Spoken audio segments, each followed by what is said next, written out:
Hello everyone, I welcome you all to my channel. My name is Shivam and I hope you all must be fine. Friends, आज के इस video में हम vocabulary का part 47 cover करने वाले हैं. In this video we will learn 10 English words with some antonyms and synonyms. So this video is going to be very helpful for the examination like SSC, IBPS or UPSC. If you want to watch my previous vocabulary series, you can go to YouTube and search there vocabulary by Shivam Tiwari. मेरे द्वारा बनाए गए बाकी के vocabulary series के videos आपको वहाँ पे मिल जाने वाले हैं. So without being delayed let's begin the video. सबसे पहला वर्ड है कोअर्सिव. कोअर्सिव कैसा पर्सन होता है? देखो, कोअर्सिव ऐसा पर्सन होगा जो अपना काम बलपूर्वक करेगा, अपनी बात को मनवा लेगा, अपनी बात पे परसिस्टेंट रहेगा, यानी कि उस पर अड़ा रहेगा. एक ज़िद्दी टाइप का, स्टबर्न टाइप का पर्सन होता है, उसे हम कोअर्सिव कहते हैं. ठीक है. इसका सिनोनिम क्या हो जाएगा? इंसिस्टेंट, यानी आपको बार बार इंसिस्ट करेगा, यानी मजबूर करेगा, तो उसे हम कहते हैं इंसिस्टेंट. या फिर प्रेसिंग, हर बातों को प्रेस करता रहेगा, वो होगा प्रेसिंग. एंटोनिम क्या हो जाएगा? पावरलेस, जिसमें कोई पावर ही नहीं है तो वो कैसा हो जाएगा? पावरलेस हो जाएगा. एग्जाम्पल देखते हैं. The governor has a army for coercive purposes, यानी गवर्नर के पास क्या है? एक आर्मी है. क्यों आर्मी है ये? कोअर्सिव पर्पसेस के लिए, यानी कि ऐसे उद्देश्य के लिए. यानी कभी ऐसी सिचुएशन आ सकती है कि उसे बलपूर्वक कोई काम कराना पड़े, तो उसके लिए क्या है? उसके पास आर्मी है. नेक्स्ट वर्ड है आउटले.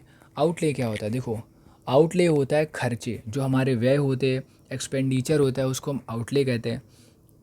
इसके सिनोनिम क्या हो जाएगा? Expenses, spending. ठीक है. एंटोनिम देखते हैं इनकम. इनकम हमारे क्या होता है? आय होती है. इसका एग्जांपल देखते हैं. A modest outlay on local advertising was spent, यानी कि कुछ खर्चा किया गया. कहाँ पे किया गया? लोकल एडवर्टाइजिंग में. ऑलराइट. नेक्स्ट वर्ड है सैंक्टिफाई.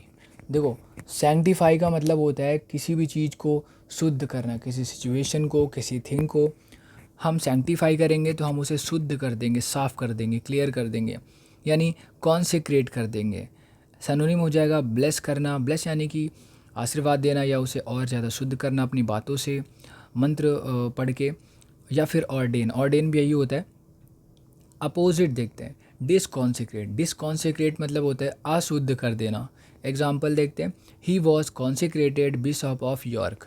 यॉर्क यहाँ पे एक शहर का नाम है, प्लेस का नाम है. तो ये क्या था? ये एक यॉर्क का कॉन्सेक्रेटेड बिशप था, यानी कि एक शुद्ध, बहुत ज़्यादा पवित्र बिशप था. अब देखो, बिशप क्या होता है? बिशप एक होता है, बहुत सारे फादर होते हैं चर्च में, तो बहुत सारे फादर का ग्रुप है, उनमें से भी जो एक फादर होता है, यानी सबसे एलीट, सबसे जो हेड होता है, हेड ऑफ द फादर्स, तो वो कहलाता है बिशप. नेक्स्ट देखते हैं. नेक्स्ट वर्ड है कॉन्टेम्प्ररी. कॉन्टेम्प्ररी जो होता है समकालीन. जैसे कि अकबर के समकालीन कौन थे? अबुल फजल थे. तो Abul Fazal was the contemporary of Akbar. ठीक है. यानी कि जैसे जिस समय में कुछ चल रहा है, उस समय में कोई पर्सन होता है तो वो उसका कॉन्टेम्प्ररी होता है, यानी समकालीन, या फिर प्रेजेंट होता है उस टाइम पर. सिनोनिम हो जाएगा मॉडर्न. मॉडर्न यानी आज के ज़माने का, या फिर प्रेजेंट डे. एंटोनिम क्या हो जाएगा? ओल्ड फैशन, यानी पुराने फैशन का, पुराने दौर का, या आउट ऑफ डेट. देखो, अगर कोई चीज़ अभी की है तो वो अप टू डेट है, या फिर वो अपडेट है. लेकिन अगर वो पुरानी है तो वो कैसी है? वो आउटडेटेड है. एग्जाम्पल देखते हैं. The event was recorded by A contemporary historian. ये जो इवेंट है, घटना है, इसको रिकॉर्ड किया किसने? कंटेम्प्रेरी हिस्टोरियन ने. हिस्टोरियन क्या होता है? हिस्टोरियन होता है इतिहासकार. नेक्स्ट वर्ड है प्रपोनेंट. प्रपोनेंट मतलब होता है समर्थक, या फॉलोवर, या सपोर्टर. सिनोनिम क्या हो जाएगा? अपहोल्डर. अपहोल्डर वो पर्सन होता है जो आपकी बात पे अड़ा रहे, रुका रहे, उसे हम कहते हैं अपहोल्डर. या फिर एक्सपोनेंट. तो प्रपोनेंट और एक्सपोनेंट दोनों का मतलब होता है समर्थक, जबकि अपोजिट हो जाएगा क्या? प्रपोनेंट और एक्सपोनेंट क्या होता है? समर्थक होता है, जबकि अपोनेंट हो जाएगा आपका विरोधी, आपका दुश्मन, आपका कॉम्पिटिटर. एग्जाम्पल देखते हैं. He is a strong proponent of the free market and liberal trade policies. यानी वो क्या है? वो बहुत बड़ा समर्थक है फ्री मार्केट का और लिबरल ट्रेड पॉलिसीज़ का. नेक्स्ट वर्ड देखते हैं. अधेयर. अधेयर क्या होता है? अधेयर होता है किसी बात का पालन करना, किसी बात को मानना, या फिर आज्ञा मानना, उसे कहते हैं अधेयर करना, या फिर अबाइड बाई. सिनोनिम हो जाएगा स्टिक टू, यानी उस प्लान पे वो क्या है? उसका पालन कर रहा है, उसी प्लान पे वो स्टिक है, अड़ा हुआ है, रुका हुआ है, या होल्ड ऑन किया हुआ है, होल्ड टू, ठीक है। एंटोनिम क्या हो जाएगा, अपोजिट वर्ड हो जाएगा फ्लाउट। फ्लाउट यानी कि किसी भी जगह पे ना रुकना, इधर उधर करना, उसे बोलते हैं फ्लाउट करना या इग्नोर करना। एग्जाम्पल देखते हैं, all drivers must adhere to speed limits, यानी कि जितने भी ड्राइवर्स हैं उनको स्पीड लिमिट का पालन करना चाहिए।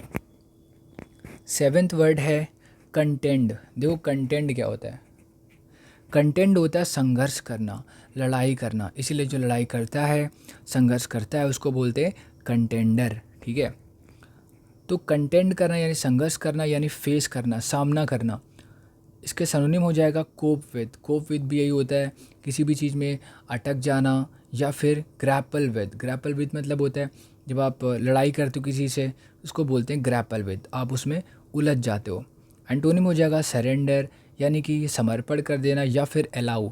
अलाउ यानी कि हार मानना या फिर उसकी बातों में आ जाना और फिर अलाउ कर देना, परमिशन दे देना। एग्जाम्पल देखते हैं, she had to contend with his uncertain temper. उसको क्या करना पड़ रहा था, उसको सामना करना पड़ रहा था उसके अनसर्टेन टेम्पर से, यानी कि उसका जो टेम्पर क्या होता है, टेम्पर होता है गुस्सा जो हमें आता है, उससे उसका सामना खुद करना पड़ रहा था। आगे देखते हैं, 8th वर्ड है इनकॉन्स्पिकुअस। इनकॉन्स्पिकुअस क्या होता है, देखो इसकी स्पेलिंग काफ़ी लंबी आपको याद करनी पड़ेगी। इनकॉन्स्पिकुअस होता है अगोचर, यानी कि अननोटिसेबल, जिसको हम नोटिस नहीं कर सकते, यानी वो अननोटिसेबल है, वो है इनकॉन्स्पिकुअस। तो इसका सिनोनिम क्या हो जाएगा, अनअब्ट्रूजिव। अनअब्ट्रूजिव, अनरिमार्केबल, यानी कि जिसका कोई रिमार्क नहीं है, जिसको हम देख नहीं सकते, वो अदृश्य है, वो अगोचर है, तो उससे हम बोलेंगे इनकॉन्स्पिकुअस, अननोटिसेबल या अनअब्ट्रूजिव। कभी कभी हम ऐसे छोटे छोटे काम करते कि लोगों की नज़र में नहीं आता, तो वो काम होता है अननोटिसेबल। एंटोनिम क्या हो जाएगा, एंटोनिम हो जाएगा कॉन्स्पिकुअस। कॉन्स्पिकुअस होता है ऐसा कोई कार्य जो नोटिस हो जाए या काफ़ी बड़ा या फिर नोटिसेबल। एग्जाम्पल देखते हैं, that was an inconspicuous red brick building, यानी एक ऐसी रेड ब्रिक बिल्डिंग है जो कि इनकॉन्स्पिकुअस है, यानी कि कोई उसे नोटिस नहीं करता है। नेक्स्ट वर्ड है स्टैम्पीड। स्टैम्पीड क्या होता है, देखो स्टैम्पीड होता है भगदड़, जब कहीं केओस मच जाती है, केओटिक सिचुएशन हो जाती है, तो उसे बोलते हैं स्टैम्पीड। या फिर पैनिक। पैनिक में भी यही होता है, लोगों को समझ नहीं आता क्या करना चाहिए, तो पैनिक हो जाते हैं और वो सिचुएशन कहलाती है स्टैम्पीड। सिनोनिम देखते हैं, रस। रस यानी जब भगदड़ मचती है तो उसको हम स्टैम्पीड भी कहते हैं, रस भी कहते हैं, या फ्लाइट भी कहते हैं। एंटोनिम हो जाएगा रिट्रीट। रिट्रीट मतलब होता है वापस आना, पीछे आना। जैसे आप किसी को हरा देते हैं तो वो पीछे की तरफ जाएगा, तो रिट्रीट करेगा। जैसे दो सेनाएं लड़ाई लड़ती है तो एक सेना जीत जाती है और दूसरी सेना पीछे की तरफ जाती है, तो वो रिट्रीट कहलाता है। या फिर स्टैंडिंग। स्टैंडिंग मतलब एक ही जगह पे खड़े रहना, जबकि स्टैम्पीड क्या हो जाएगा, स्टैम्पीड का मतलब हो जाएगा भगदड़ मचाना या मचना। एग्जाम्पल देखते हैं, the heard was fleeing in a wild stampede. जो हर्ड था वो इधर उधर भाग रहा था, एक वाइल्ड स्टैम्पीड, यानी बुरी तरह से भगदड़ मच रही थी हर्ड के बीच में। तो हर्ड क्या होता है, हर्ड होता है एक जानवरों का ग्रुप, यानी जो कैटल होते हैं, गाय भैंस, उनके ग्रुप को हर्ड कहते हैं। हमारा फाइनल वर्ड है आज का डिस्कोर्स। देखो डिस्कोर्स मतलब होता है बात करना, कोई भी बातचीत को डिस्कोर्स कहते हैं, डिस्कशन करना। सिनोनिम क्या हो जाएगा, कन्वर्सेशन। जब हम बात करते हैं किसी से तो कन्वर्सेशन करते हैं, टॉक करते हैं। लेकिन जब बात नहीं करेंगे तो एंटोनिम हो जाएगा साइलेंस, ठीक है। जब कोई चीज़ शांत रहेगी तो साइलेंस मोड पे रहेगी या वो क्वाइट रहेगी। एग्जाम्पल देखते हैं, they understand the language of political discourse only, यानी वो सिर्फ पॉलिटिकल डिस्कोर्स यानी राजनीतिक भाषा ही समझते हैं। So this is the end of the video. Thank you so much for watching this. Please like the video and subscribe to channel. Thank you so much.